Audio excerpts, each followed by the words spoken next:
hoy el estudio está tomado de Efesios capítulo 5, los versos 18 al 33. Y el estudio en sí está titulado Sed llenos del Espíritu, hablando del Espíritu Santo, por supuesto. En estos 16 versos los tenemos divididos de la siguiente manera, en 3 puntos mayores. El primer punto, sed llenos del Espíritu, el verso 18. El segundo punto que vamos a mirar es por qué debemos estar llenos del Espíritu, en los versos 19 al 21. Y el tercer punto que miramos es someternos los unos a los otros por el Espíritu, los versos 22 al 33. Muy bien.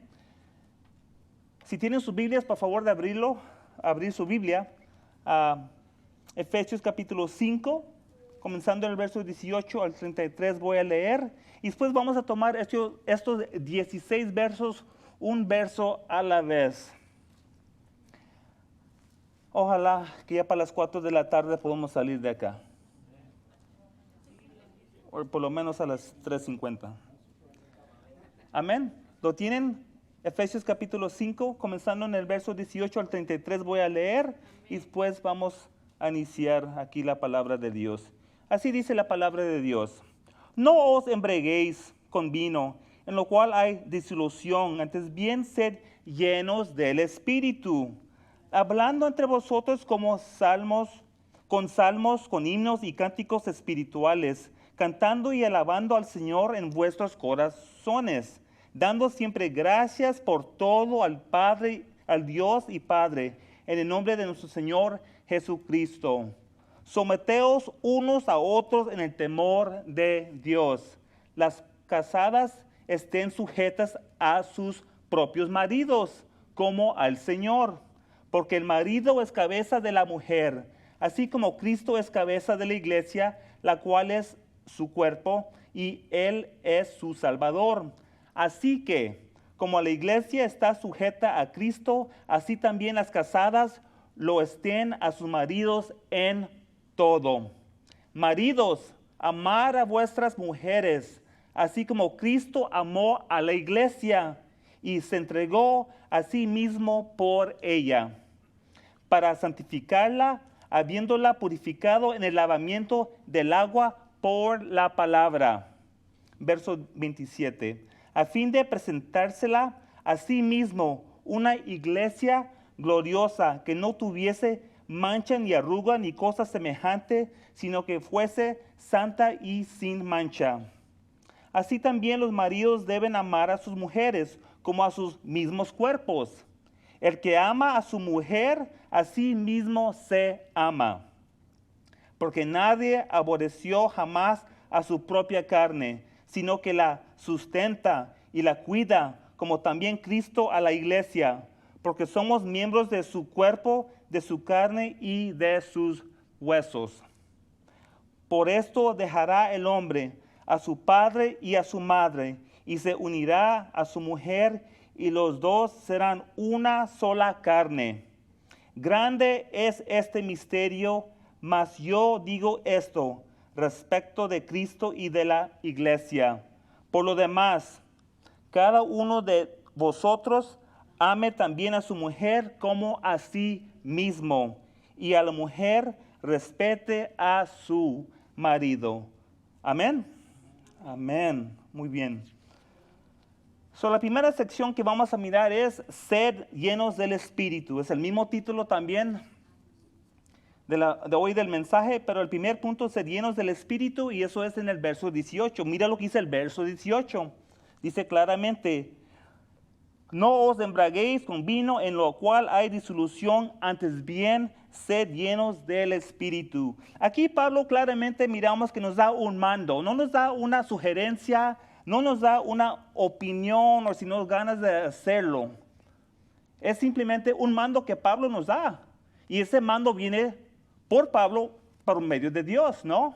Dios lo manda. Pablo, quiero que le digas esto a la iglesia en Éfeso. Las escrituras no están condenando el uso del vino, pero sí condenan el abuso del vino. El uso del vino como medicina es recomendado en Proverbios 31, verso 6.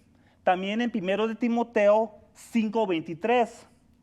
Nuestro Señor Jesucristo también cambió el agua en vino en las bodas de Caná de Galilea. Eso está en Juan, el relato en Juan 2, versos 1 al 11. Pero el uso del vino se hace abusivo bajo las siguientes circunstancias y prohibido. Y aquí vamos a mirar 5 puntos corriendo. Primer punto, que el vino se hace abusivo y prohibido es cuando el consumo del vino es en exceso. Eso está en Proverbios 23, 29 al 35. Aquí les doy la referencia para los que están tomando nota o les gustaría tomarlas y mirarlas en la casa. Por razones de tiempo, no se las voy a leer. Primero, cuando el consumo del vino es en exceso, Proverbios 23, 29 al 35 son los versos. Segundo punto, cuando el vino se hace abusivo y prohibido, es cuando el consumo del vino se hace hábito, un hábito. Primero de Corintios 6, 12. Punto número 3, cuando el vino se hace abusivo y prohibido es cuando el vino se convierte en tropiezo para el prójimo.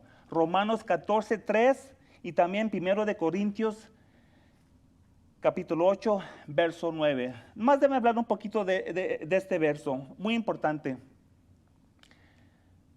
A veces muchos de nosotros, antes de venir a Cristo, tenemos esas mañas, tenemos esas cosas que nos afectan en nuestras vidas que todavía traemos al cristianismo, donde pensamos que están bien llevarlas con nosotros, pero al final de cuentas, ojalá con el tiempo, si estamos siendo llenos del Espíritu, que Él nos va a tocar el corazón y nos va a dejar saber que tal cosa que hacemos no está bien, por decir. Aquí hablando de lo que estamos hablando del vino, por decir, en este caso ese es el ejemplo.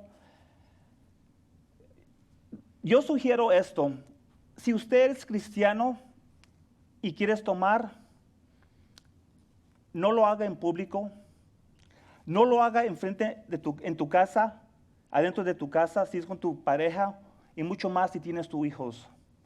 Lo que sugiero yo es, en tu recámara, con la puerta cerrada, con llave, hable con Dios.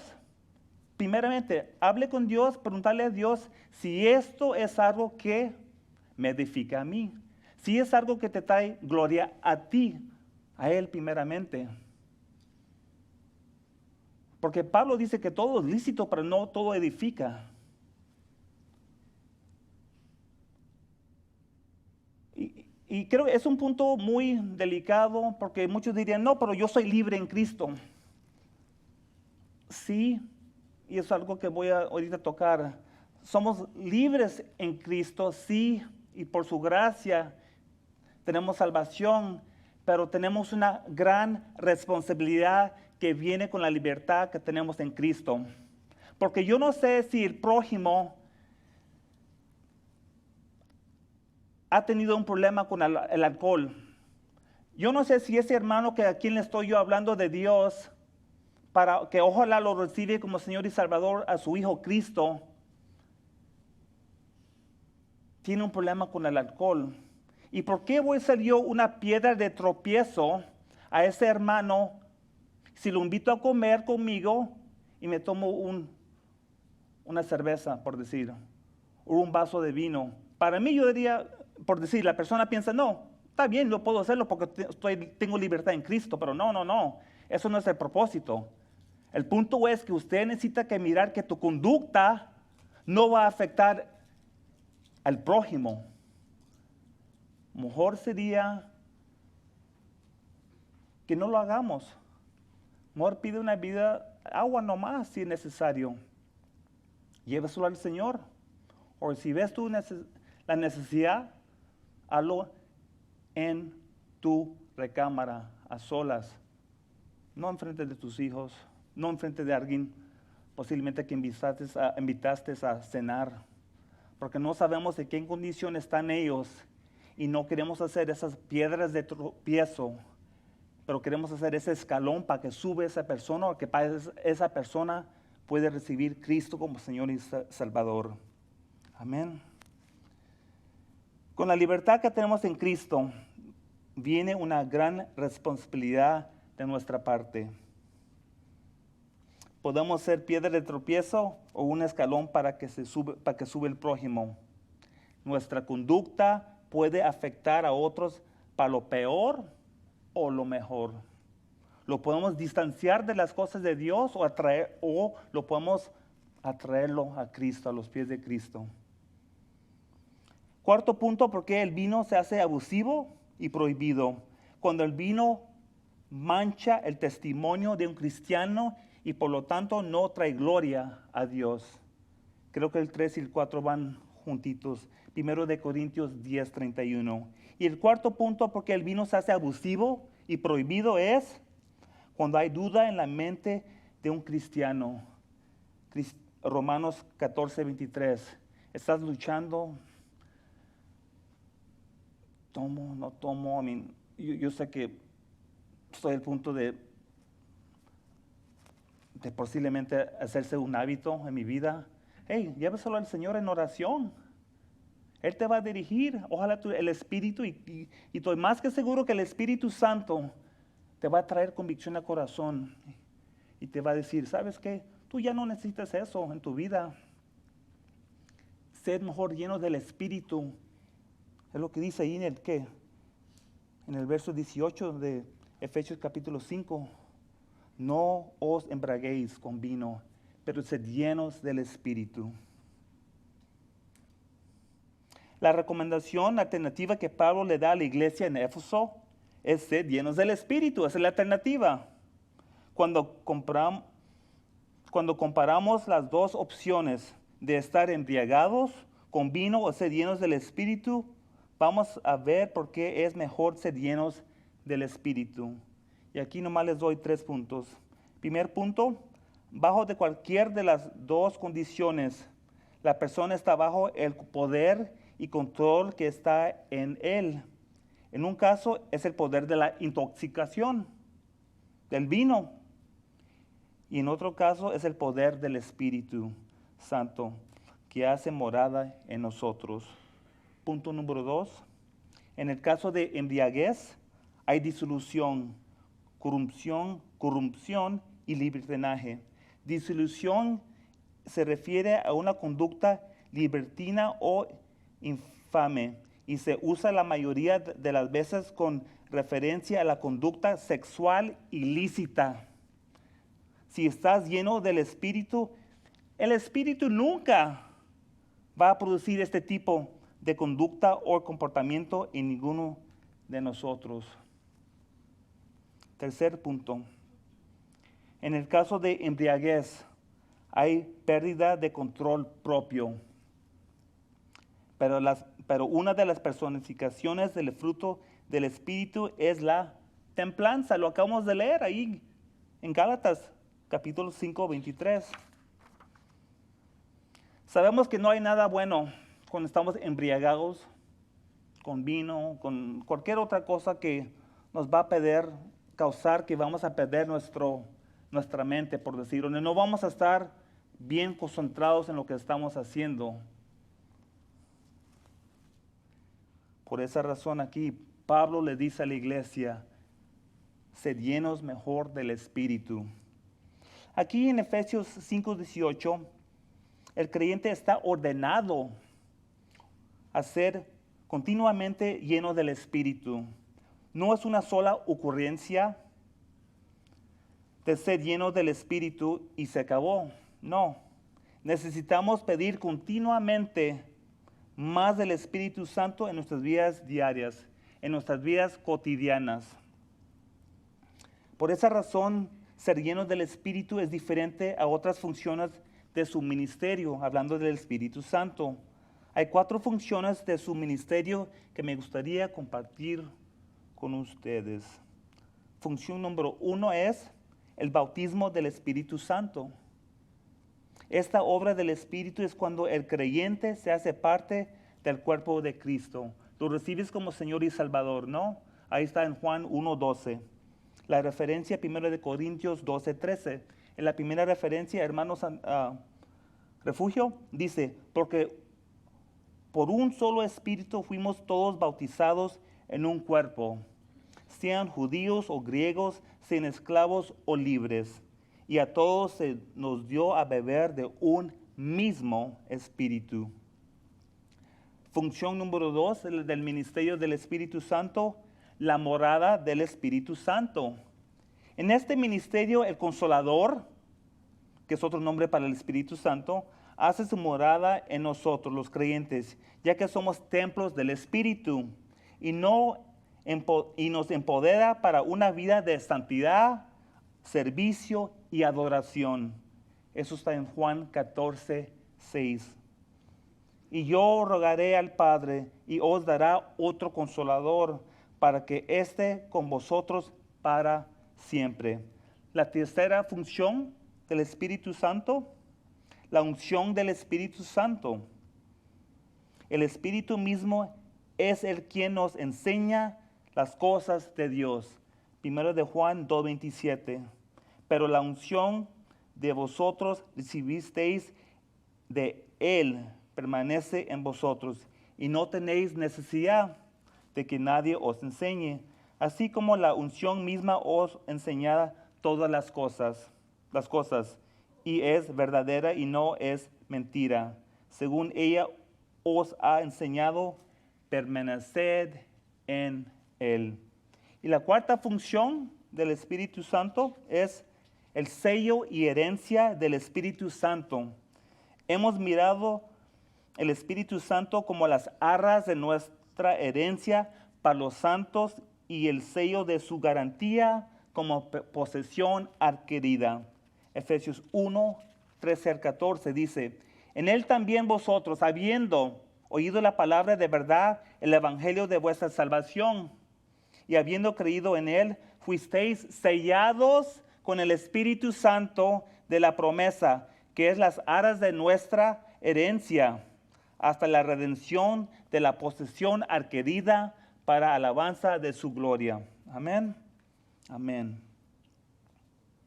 Estos son algunos de los ministerios del Espíritu que son realizados en una persona al momento que es salvo. Es como un club exclusivo. Los del mundo no tienen conocimiento del Espíritu Santo y no tienen ninguno de esos ministerios del Espíritu Santo en ellos trabajando en su vida. Todo aquel que está en Cristo, ahí está la clave, en Cristo, automáticamente tiene el bautismo, la morada, la unción y el sello y herencia del Espíritu. Pregunta. ¿Estamos pidiendo más del Espíritu para nuestras vidas? He mirado a los cristianos como que están bien cansados.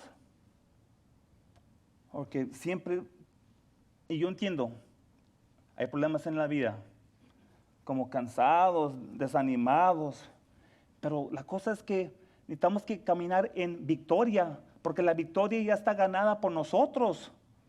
No podemos seguir viviendo desanimados, como si no hay victoria, como que todo se nos vino encima, el mundo se nos vino encima y que no hay poder. Tenemos poder, ese poder del Espíritu Santo. Yo no sé de ustedes, pero con la forma que yo veo las cosas, las situaciones, las circunstancias, la forma que veo yo el caos del mundo, eso me motiva para pedirle más del Espíritu, porque yo te aseguro, vas a ser como algunos de esos cristianos que siempre parecen como derrotados, viven una vida derrotada y no hay necesidad, podemos vivir en poder del Espíritu. Amén. Hemos mirado por qué ser llenos del Espíritu en el verso 18. Ahora vamos a mirar a por qué debemos estar llenos del Espíritu en los versos 19 al 21. Mira lo que dice el verso 19. Vamos a tomar la primera parte nomás. Hablando entre vosotros con salmos, con himnos y cánticos espirituales.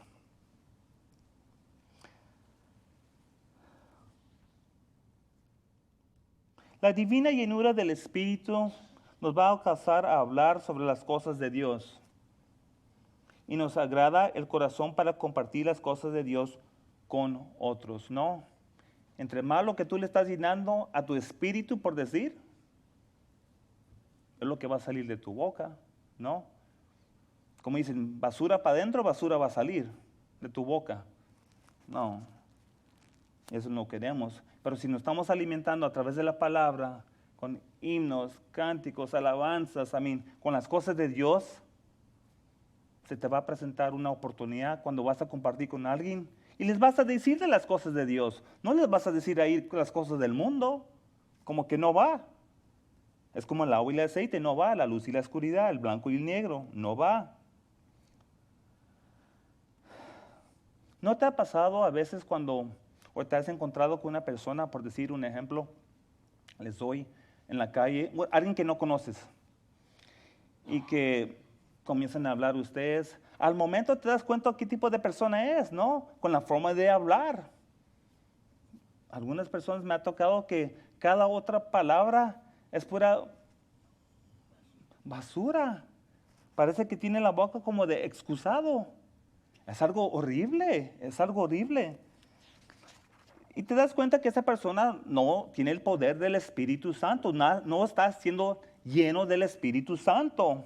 O posiblemente miramos lo opuesto. Has hablado con una persona y al momento que te saluda, que te habla de Dios, hasta posiblemente te ora por ti, te invita a la iglesia. Yo diría que esa persona es una persona que se está llenando del Espíritu, ¿no? Como dice ahí en Mateo 15, 18, pero lo que sale de la boca, del corazón sale, y esto contamina al hombre. ¿Qué nos estamos echando? ¿Qué estamos mirando? ¿Qué estamos leyendo? ¿Qué estamos escuchando? ¿De qué nos estamos llenando la vida? El corazón, la mente, nuestro espíritu. ¿Son de las cosas de Dios o es la basura que el mundo nos ofrece? Está nuestro corazón lleno del Espíritu. Las palabras que salen de nuestra boca indican qué tipo de persona somos. Amén. Y eso puede afectar nuestro comportamiento, nuestra conducta. Porque decimos que somos cristianos, ¿no?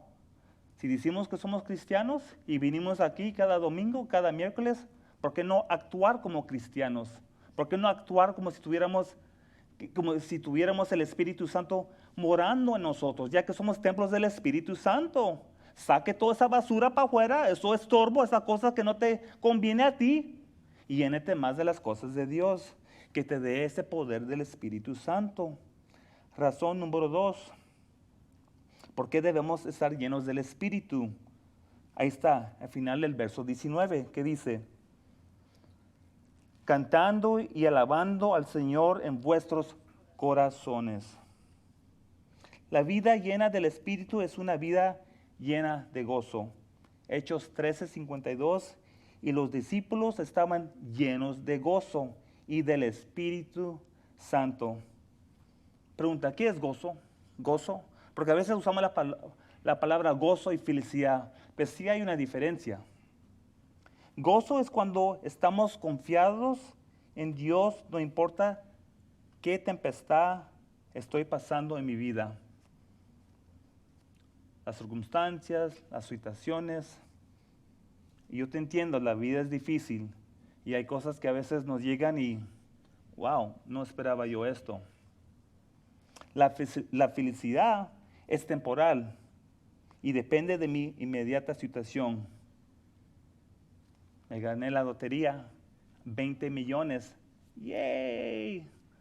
Voy a comprar el carro, voy a pagar mi casa o voy a comprar casa nueva. Eso es felicidad, es algo temporal. Pero con el tiempo ya los 20 millones se te fueron, ya. ¿En qué los gasté? No sé. Eso es felicidad.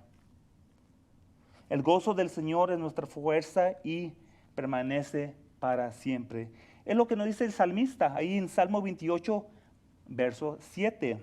Jehová es mi fortaleza y mi escudo, en él confío mi corazón y fui ayudado por lo que se gozó mi corazón y con mi cántico le alabaré.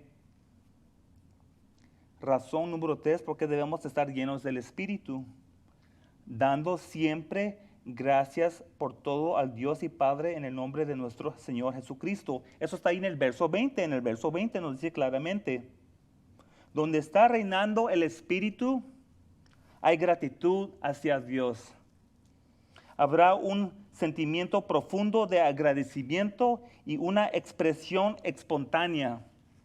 No es algo ocasional, pero continuamente estamos agradecidos en la situación que nos encontramos. No solamente para las cosas agradables, sino en todo. ¿Le das gracias a Dios por todo lo que tienes, en las buenas y en las malas? ¿O solamente en las cosas buenas? Y así todavía es difícil, o puede ser difícil porque no, tengo trabajo, tengo salud, tengo carro, casa, trabajo. A veces se nos olvida que tenemos Dios.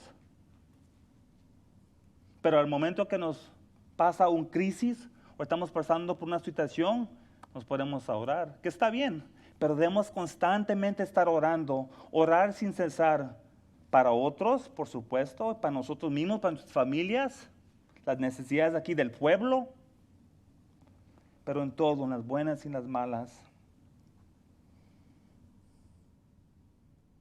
Primero de Tesalonicenses 5:18, dar gracias en todo, porque esta es la voluntad de Dios para con vosotros en Cristo Jesús.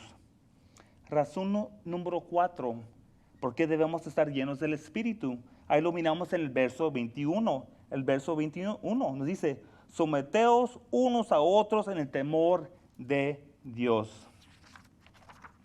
La palabra someter en el verso 21 en la actualidad es un término militar.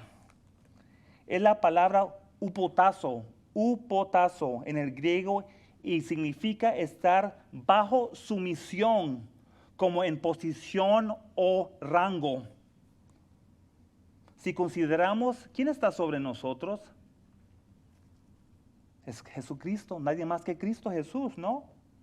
Si el esposo y la esposa están sometidos a Jesucristo, entonces van a tener ese temor reverencial en el Señor. Se van a amar y respetar mutuamente en todo lo que se digan y hagan. Jesús mismo se sometió su voluntad a la voluntad del Padre para morir sobre la cruz por nuestros pecados. Ahí en el jardín de Getsemaní. Que se haga tu voluntad, no la mía. Cristo se hizo siervo y nos dejó el mejor ejemplo de la sumisión. La palabra temor en el verso 21 no habla de un temor de miedo, sino de un temor reverencial hacia Dios, donde ambos, el hombre y la mujer, reconozcan la esencia de quién es Dios. Como cristianos debemos someternos a Dios y al Espíritu. Ser sometidos a Dios y andando en la llenura del Espíritu es el único modo que un marido y una esposa se pueden llevar en su matrimonio. Y ahorita lo vamos a mirarlo.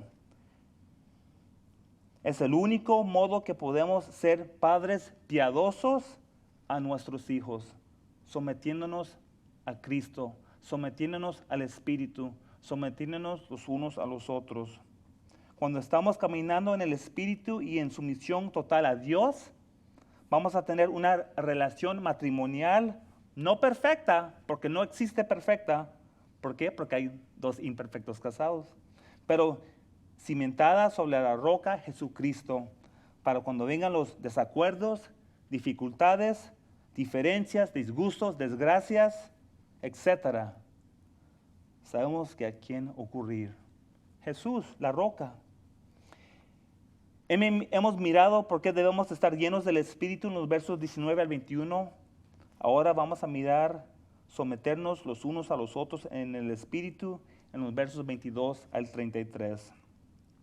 Y esta sección de escritura, estos 12 versos, están divididos en 5 secciones. La primera sección que vamos a mirar, o el primer punto por decir, es la sumisión de una esposa, en los versos 22 al 24. Mira lo que dice el verso 22 de Efesios capítulo 5. Las casadas estén sujetas a sus propios maridos, como al Señor. En la enseñanza sobre sumisión, Pablo nos va a hablar sobre la relación del matrimonio. Es lo que vamos a mirar en estos 12 versos. En estos tres versos, Pablo le está hablando a las casadas, o mejor dicho, a las esposas. Sometiéndose los unos a los otros se hace en reverencia al Señor. ¿No? Es lo que miramos ahí, en el verso 21. Pablo nos da el ejemplo que el marido se asimila a Cristo y las casadas se asimilan a la iglesia, el cuerpo de Cristo. Miramos que hay un orden de rango. Cristo como la cabeza y después el hombre y después la casada, o mejor dicho, la esposa. Necesita ver a alguien como encabezado en el hogar y necesita obediencia hacia esa figura de autoridad. Dios ordenó que el lugar, jefatura, sea dada al hombre. Dios lo indicó creando al hombre primero y después a la mujer. No era la mujer primero y después al hombre, pero al hombre primero y después la mujer. Puso al hombre en lugar de autoridad y la mujer en lugar de sumisión.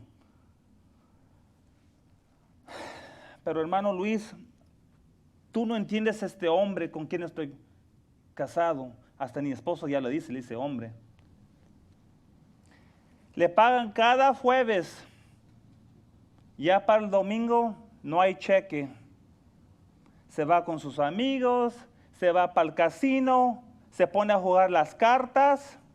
E incluso el mes pasado vinieron y pagaron las luces por 3 días.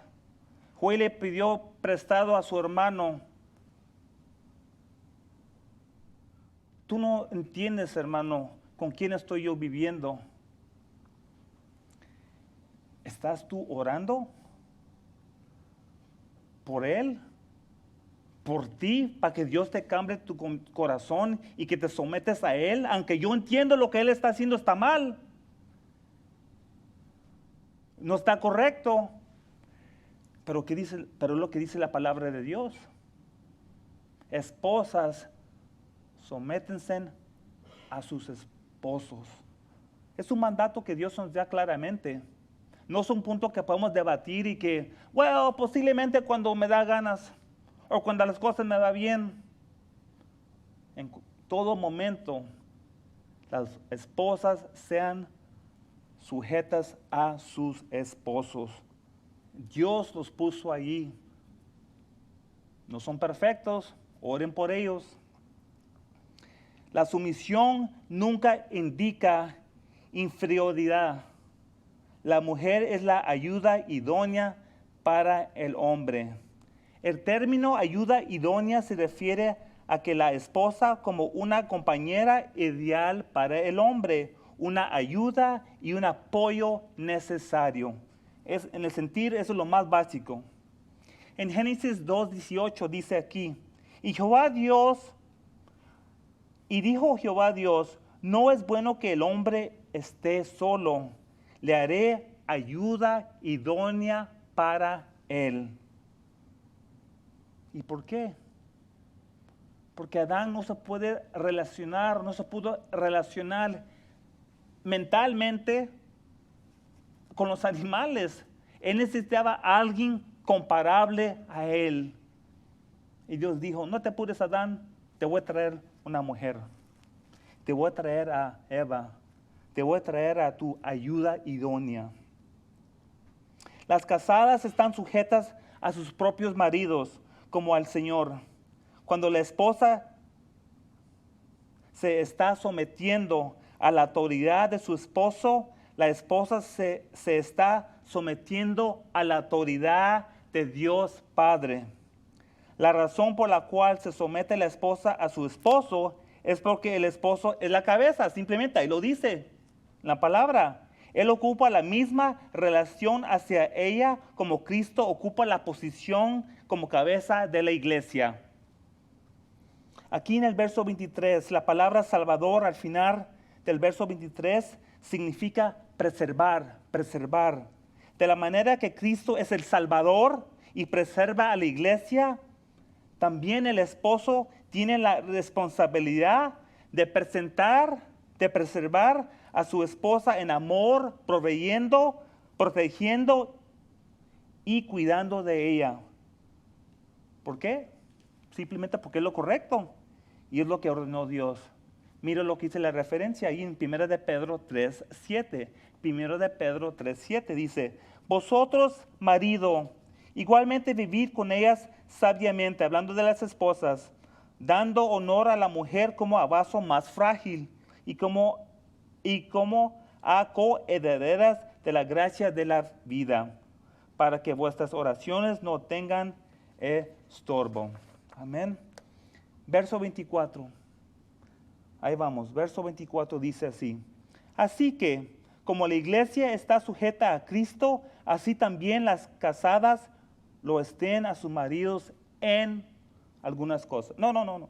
Dice en todo, como acabamos de hablar. No es cuando les conviene o cuando las cosas van bien. En todo, en cada momento. El rol de la esposa se compara al rol de la iglesia como la novia de Cristo. El patrón de sumisión de la iglesia es de ser seguida por la esposa. La esposa está sujeta al esposo en todo. No importa si te gusta o no te gusta, es lo que dice la palabra. En todo que está en acuerdo con la voluntad de Dios. Ninguna esposa está requerida a obedecer a su esposo si va a comprometer su lealtad a Dios. En la normalidad de la relación, la esposa está sujeta a su esposo, aun él sea uno no creyente. Pero ese hombre no es creyente, no va a la iglesia, ni ora por sus alimentos. Sométese a su esposo. Punto número 2. Vamos a mirar un modelo para el matrimonio. Eso está en los versos 25 a 27. Un modelo para el matrimonio. Mira lo que dice el verso 25 aquí de Efesios capítulo 5. El verso 25. Maridos. Pablo ya habló con las mujeres en los últimos 3 versos. Ahorita le va a tocar las orejas aquí a los maridos, a los hombres. Maridos, amad a vuestras mujeres, así como Cristo amó a la iglesia y se entregó a sí mismo por ella. En estos versos Pablo nos da una foto de simbolismo. El esposo se asimila como a Cristo y la esposa a la iglesia. El modelo que Dios nos dio para el matrimonio es el de amor, el amor. Los maridos están ordenados a amar a sus esposas como Cristo amó a la iglesia y se entregó por ella. Cristo sacrificalmente murió sobre la cruz. Él dio a sí mismo por la iglesia. El esposo es de seguir el patrón de Cristo que nos dejó en nuestros matrimonios. El matrimonio está basado en amor. Amor. Aquí, en este verso del 25, el amor que estamos hablando acá es un amor ágape. Y hemos hablado aquí del amor ágape. El amor ágape es un amor que tiene el rango más alto que cualquier otro amor que un ser humano le puede brindar a otra persona, ¿no? ¿Por qué? Porque es un amor espiritual. Es un amor espiritual, incondicional, sacrificial y desinteresado. Es un amor que pone el prójimo primero y la persona que está dando el amor de segunda. Es un amor sacrificial que solamente viene por medio del Espíritu Santo. Si nos estamos sometiendo, ahí en el verso 21 dice, los unos a los otros en temor de Dios, a través del Espíritu vamos a tener amor. Ojalá que tenemos amor. Y es un amor ágape, que nosotros como maridos le vamos a brindar, en este caso a las esposas, al prójimo, a la esposa, ¿no? Verso 26.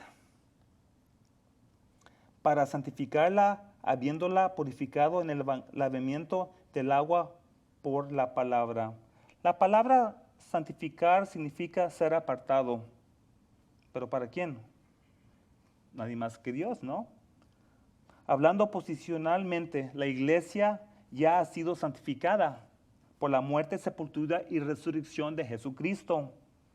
Hebreos 10:10 nos confirma eso. Dice, en esta voluntad somos santificados mediante la ofrenda del cuerpo de Jesucristo, hecha una vez para siempre. Pero hablando prácticamente, la iglesia está siendo apartada, consagrada, santificada por Dios diariamente. Este proceso de la santificación se está llevando a cabo por el lavamiento del agua por la palabra. No es agua literal, pero es el agua que es la palabra de Dios. Las vidas de los creyentes están siendo lavadas cuando escuchamos las palabras de Cristo y las obedecemos. Esa es la clave. Estamos en obediencia, estamos escuchando el Espíritu, estamos poniendo en acción las palabras de Cristo. Juan 15:3. Ya vosotros estéis limpios por la palabra que os he hablado. Juan 17:17. Santificaos en tu verdad. Tu palabra es verdad. Hoy en día, si le preguntas a cualquier persona, ¿qué es verdad? Verdad es estar relacionado en lo que ellos piensan, en su mundo, por decir. Yo nomás sé que la única verdad que yo sé es hasta aquí las escrituras, ¿no? Otra vez lo repito, Juan 14:6. Yo soy el camino, yo soy la verdad, yo soy la vida. Nadie viene al Padre si no es por mí. Hay muchas religiones en el mundo y te dicen, yo tengo la verdad. Mi religión te puede llevar al cielo. O te dicen, aquí está esta lista de cosas que tú necesitas que hacer para, ojalá, alcanzar el cielo. El problema es que el único que te puede llevar al cielo es Cristo Jesús. Y no hay nada que tú necesites que hacer afuera de recibirlo como Señor y Salvador en tu vida. No hay ninguna obra de leer más Biblia, orar de rodillas y no sentado, de ofrendar más, de ayudar más. Y todas esas cosas son buenas. No estoy en contra de esas cosas, pero no queremos decir que tú necesites que agregarle algo de tu vida, una obra, para complementar o completar lo que ya se hizo en la cruz. No, está consumido, ya está hecho. Jesús mismo le dijo. De modo que la sangre de Cristo nos limpia una vez para siempre de nuestros pecados. Así que la palabra de Dios nos limpia continuamente de deshonra y la polución del pecado. Es la palabra de Dios que nos está limpiando, nos está purificando, nos está separando a cada uno de nosotros. Verso 27. Al fin de presentársela a sí mismo una iglesia gloriosa que no tuviese mancha ni arruga, ni cosas semejantes, sino que fuese santa y sin mancha.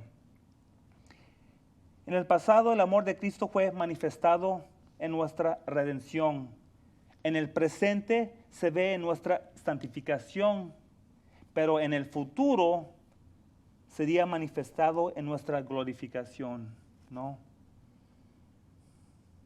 Dios hizo todo lo que hizo por nosotros en el pasado, lo creemos por fe, la redención. nos está santificando ahorita en este momento, a cada uno de nosotros aquí mismo que estamos escuchando la palabra de Dios y el tiempo que pasamos con Él en la casa. Y después nos va a glorificar cuando Él toma su iglesia, regresa por su iglesia, ¿no? Punto número 3. El amor de un esposo. En los versos 28 al 30. Punto número 3 de 5. El amor de un esposo, versos 28 al 30. Mira lo que dice el 28. Así también los maridos deben amar a sus mujeres como a sus mismos cuerpos. El que ama a su mujer, a sí mismo se ama. Dios le ha dado a las esposas a los esposos una gran responsabilidad en la relación del matrimonio. El esposo tiene el estándar muy alto de amar a su esposa como Cristo amó a la iglesia. Los esposos deben amar a sus esposas sacrificialmente e incondicionalmente. Ese es el amor ágape. Si los esposos están siguiendo e imitando el amor de Cristo, van a amar a sus esposas como si fuera su propio cuerpo. No va a lastimar a su esposa de ninguna manera. ¿Por qué? Porque la ves como tú mismo ves a tu propio cuerpo. Vas a cuidar de tu cuerpo, ¿no? No lo vas a lastimarlo. No creo que hay ningún esposo o hombre acá que le gustaría lastimar su propio cuerpo, ¿no? Entonces simplemente haga lo que dice la palabra. No lastima a tu esposa y ámela sacrificialmente e incondicionalmente. Muy simple. Verso 29. Porque nadie aborreció jamás a su propia carne, sino que la sustenta y la cuida, como también Cristo a la iglesia. El ser humano nace con el instinto de cuidar su propio cuerpo, ¿no? A la de comer, lo viste, lo baña, lo protege de cualquier incomodidad, dolor o daño. Este interés de cuidar de nuestros cuerpos es una sombra de cómo Dios cuida a la iglesia. ¿Sabían ustedes que Cristo también cuida de nosotros como sus hijos? Él nos alimenta, nos da de vestir, nos pone un techo sobre nuestras casas, cabezas, nos da salud, nos da trabajo, etc. ¿Lo crees? Mira lo que dice Mateo. Esta referencia no la tengo en pantalla porque está muy larga, se la vamos a mirar, se las voy a leer. Estamos en Mateo 6. Váyanse a Mateo 6, a los que tienen ahí su Biblia. Uno de los capítulos bonitos de la Biblia que me encantan también. Mateo 6, los versos 25 al 34. Mira lo que dice aquí. Por tanto os digo, no os afanéis por vuestra vida. Aquí Jesús hablando, que habéis de comer o que habéis de beber, ni por vuestro cuerpo que habéis de vestir. ¿No es la vida más que el alimento y el cuerpo más que el vestido? Mirad las aves del cielo, que no siembran ni ciegan, ni recogen en graneros, y vuestro Padre celestial las alimenta. ¿No valéis vosotros mucho más que ellas? ¿Y quién de vosotros podrá, por mucho que se afane, añadir a su estatura un codo? Y por el vestido, ¿por qué os afanéis? Considerad los lirios del campo, cómo crecen, no trabajan ni hilan. Pero os digo que ni aun Salomón con toda su gloria se vistió así como uno de ellos. Y si la hierba del campo que hoy es y mañana se echará en el horno, Dios la viste así, ¿no hará mucho más a vosotros, hombres de poca fe? No os afanéis, pues diciendo, ¿qué comeremos o qué beberemos o qué vestiremos? Porque los gentiles buscan todas estas cosas, pero vuestro Padre Celestial, aquí está, sabe que tenéis necesidad de todas estas cosas. Mas buscad, aquí está la clave, primeramente el reino de Dios y su justicia, y todas estas cosas serán añadidas. Así que no os afanéis por el día de mañana, porque el día de mañana traerá su afán. Basta a cada día su propio mal. Ahí miramos claramente, Dios va a proveer. Dios va a proveer todas nuestras necesidades como hijos, como iglesia. Es nomás de confiar en Él. Verso 30, aquí para terminar. Porque somos miembros de su cuerpo, de su carne y de sus huesos. La gracia de Dios no solamente nos salva de nuestros pecados y del infierno, sino que nos incorpora como miembros al cuerpo de Cristo. No solamente provee para nuestras necesidades físicas, pero también nos hace parte de su cuerpo o familia espiritual. Y eso es lo que se trata de la carta de Efesios. Si estamos en Cristo, vamos a tomar parte de las riquezas que Él tiene por nosotros, para nosotros. Punto número 4. Los dos serán uno. Los dos serán uno, los versos 31 al 32. Mira lo que dice el verso 31. Por esto dejará el hombre a su padre y a su madre, y se unirá a su mujer, y los dos serán una sola carne. Aquí el apóstol Pablo nos está relatando de Génesis 2:24, presentándonos el concepto original de la relación matrimonial. Primeramente, la relación del hombre con sus padres está suspendida por una lealtad más superior, que es la lealtad de su esposa, su ayuda idónea. El hombre deja a sus padres y es unido a su mujer. El segundo componente que miramos en este verso es que el esposo y la esposa serán una sola carne. Eso se ve ahí al final del verso 31. Los dos serán una sola carne. Es una unión emocional, mental, física y espiritual. Ambos sienten las derrotas y los triunfos de la vida de la otra persona. Y es cierto, ¿no? Se nos va la pareja por un tiempo y ya te sientes triste. Así me sentí yo un tiempo cuando Cecilia se fue. Y eso es que se fue nomás por un día, por decir, para festejarle a su mamá el cumpleaños a finales de mayo. Se fue Cecilia creo que un sábado por la mañana y regresó creo que el lunes, algo así. Pero ya se va tu pareja, en este caso tu esposa, y wow, la casa está ahí como sola. A mí no es igual, no se siente igual sin no escuchar su voz o mirarla o saludarla. O sales a un mandado y regresas y sabes que va a estar allí o está ocupada haciendo tal cosa, cocinando, lavando, lo que sea. No es igual. No es igual. Pero sí, estás tú ahí en los triunfos y las derrotas. Fallece un familiar, por decir, y ya, te sientes mal. Si es un cuñado, quien sea, ya son triunfos, derrotas de la vida. Verso 32, para terminar. Grande es este misterio, mas yo digo esto respecto de Cristo y de la iglesia. Pablo en este verso culmina su discusión de la relación matrimonial dándonos esta verdad. ¿Y cuál es esta verdad? Del modo que una esposa es a su esposo, por tanto la iglesia es a Cristo.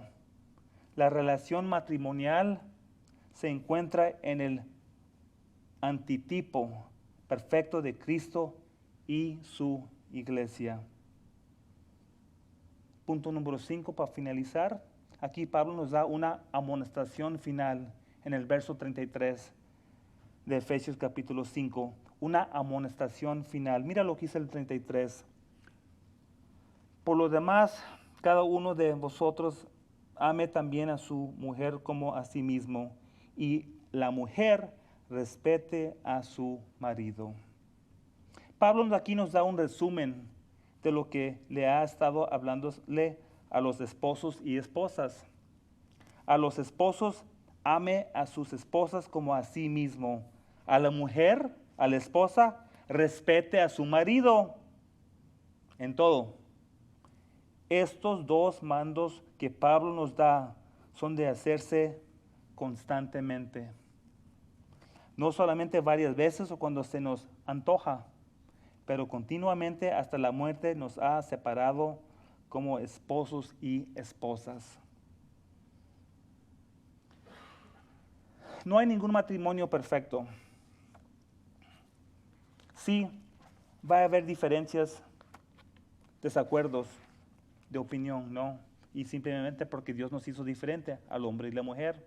Pensamos diferente, sentimos diferente. Pero es importante que haya una comunicación entre ambos y que se resuelven sus cuestiones o diferencias en paz. Especialmente si hay hijos en la familia, porque están mirando cómo está actuando mamá y papá. ¿Vamos a hacer un buen comportamiento para los hijos? ¿Qué le estamos demostrando? ¿Qué le estamos enseñando?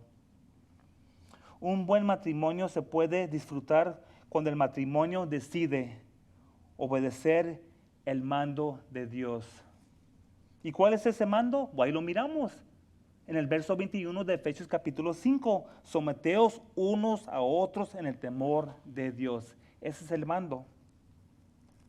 Si un esposo y esposa desean enriquecer su matrimonio, los dos necesitan someterse a Jesucristo. Y aquí está la clave: dejar su orgullo. Ese es el problema que tenemos hoy. Dejar su orgullo al pie de la cruz y poner a Cristo como el centro de su matrimonio. Hoy en día, no, pero yo no me voy a dejar de ese hombre. No, pero a esa mujer le digo y no me escucha. Pero si nos sometemos en el temor de Dios, ahí en el verso 21 de Efesios 5, ojalá y el Espíritu está trabajando en nosotros. Ese orgullo que tenemos lo vamos a ponerlo y decir, ¿sabes qué? Este orgullo no funciona para mi matrimonio, no funciona para mí. Y sí debes orar por tu pareja, pero primeramente ore que Dios cambie tu corazón, porque el orgullo comienza en tu corazón. No trates de buscarle ahí los defectos al prójimo, al esposo o a la esposa. Que Dios cambie tu corazón y que tú sometes a Dios en el temor de Dios. Y te aseguro que todo va a cambiar en su casa con el tiempo. En el tiempo. Amén. Y aquí les dejo con la última referencia. Eclesiastés 4:12. Y si alguno prevalecería contra uno, dos les resisten. Y cordón de 3 dobleces no se rompe pronto. ¿Quiénes son los 3 dobleces? Está el esposo, la esposa y en el medio está Cristo. Si tenemos Cristo en nuestra vida, si tenemos a Cristo en medio de nuestro matrimonio, en nuestra familia, que los hijos nos rodean, wow, ese es un gran testimonio de familia, de matrimonio para los demás. Puede ser un familiar, puede ser para una familia aquí en la iglesia. Wow, esa familia en realidad está caminando en el Espíritu, está viviendo en el Espíritu, están llenos del Espíritu. Pero someterse los unos a los otros de ese orgullo, y te aseguro que va a haber cambio en sus vidas. Amén. Oremos. Dios Padre, gracias por esta tarde, gracias por tu palabra, gracias Padre por tu Espíritu Santo, esa tercera persona de la Trinidad que tenemos, Padre, que nos trae convicción de corazón a cada uno de nosotros, Padre. Aquí, Padre, te pido por los matrimonios, Padre. Primeramente te doy gracias por Mónica y Oscar, Padre, que han iniciado este ministerio de los matrimonios, Padre, que tú sigues bendiciendo a ellos, Padre, que pueden traer su palabra y compartir con los matrimonios que llegan ahí, Padre. Pero te pido, Padre, esta tarde por los matrimonios aquí y los que nos están mirando por las redes sociales y por los que no pudieron estar acá, Padre, que sí, Padre, que pudiéramos ser conscientes, Padre, de nuestro orgullo en nuestras vidas y pudiéramos dejarlo, ponerlo al lado, llevártelo y ofrecértelo al pie de la cruz, Dios Padre amado, sabiendo que esas cosas no convienen, Padre, para mí ni para mi matrimonio, Dios Padre. Cambie nuestros corazones, Padre. Este corazón de piedra que tenemos a veces parece, Padre, y este cervix duro, Padre. Denos un corazón, Padre, de hueso y de carne, Padre. Que sea un corazón más abierto, más obediente a tu palabra, Dios Padre amado. Padre, te damos gracias por tu palabra. Tu palabra es verdad, tu palabra es fiel, tu palabra es práctica para hoy, en el año que estamos viviendo en este mundo, Dios Padre amado. Tu palabra no ha perdido el sazón, Dios Padre. Dice en el salmista, dice que tu palabra es más dulce que la miel que destile del panal, Dios Padre amado. Que podemos guardar tu palabra en nuestro corazón, Dios Padre. Es lo que queremos, Padre. Hoy te pido, Padre, que nos lleves con bien. Te pido por mis hermanos, Padre, hoy en esta semana, que sea una semana de bendición en la casa, en la calle, en el trabajo, en la escuela, de vacaciones, donde estemos, Padre. Que tú seas número uno en nuestros matrimonios, en nuestros hogares, en nuestras familias, Dios Padre. Te pido que tú seas glorificado en la forma que vivimos, Dios Padre. Te doy gracias también, Padre, por Cristo Jesús y por lo que hizo por nosotros a través de la cruz, Dios Padre amado. Ese es el amor ágape, Padre, que nos has dejado como ejemplo a cada uno de nosotros. Que nosotros como esposos pudiéramos seguir ese ejemplo, Dios Padre amado, hacia nuestras esposas, hijos y las personas que nos rodean, Dios Padre amado. Gracias por todo. Te lo pedimos todo en el nombre de Jesús. Amén. Amén, amén. Gracias a